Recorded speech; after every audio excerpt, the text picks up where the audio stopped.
A brief update from Batshit Bonkers Britain here on Friday the 21st of July. Overnight in the UK we had 3 by-elections. Really, many of the British people couldn't give a shit about these. One was because an MP was taking drugs, one was because an MP didn't get a badge or a medal, he didn't get the peerage he wanted, and one was because Boris Johnson, I don't know, needed some more time off to impregnate another woman. No one can quite say.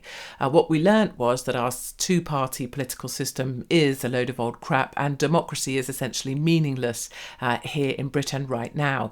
In certain places where the Lib Dems agreed not to stand, Labour won. In places where Labour agreed not to contend, the Lib Dems won. And in Selby, a young boy appears to have been elected straight from university who's never done a proper job.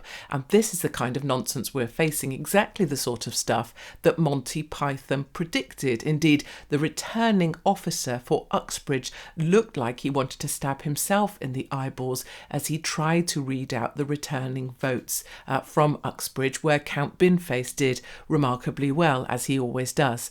In other news, FARAGE and the Coutts banking saga rumbles on, but with a change. Coutts initially tried to deny everything to make it sound like it was a rational and reasonable decision that his banking was cancelled because he didn't have enough funds.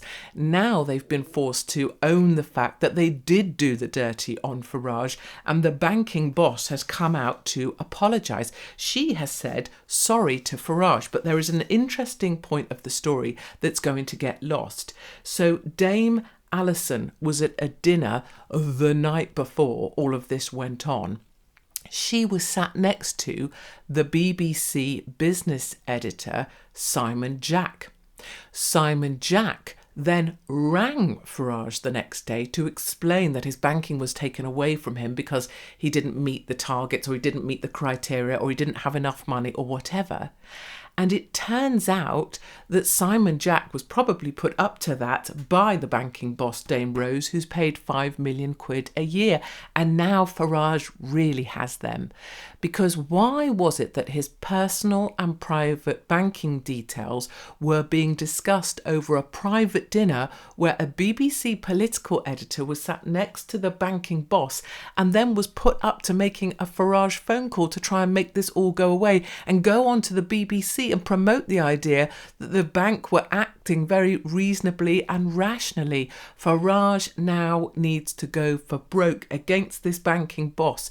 Did she breach his confidentiality? And I think also the BBC business editor, Simon Jack, who's gone very quiet on all of this, has some real explaining to do. And it would be good to see that in the news.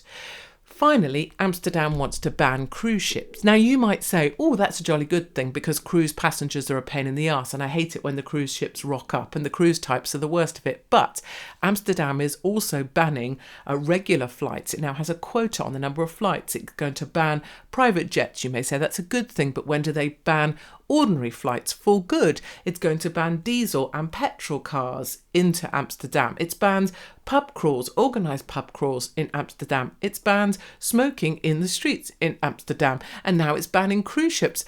What is this going on in Amsterdam? It's all done under the name of climate. But how long is it going to be before Amsterdam bans fun altogether? These are the main stories coming out of Batshit Bonkers Britain today, Friday, the 21st of July.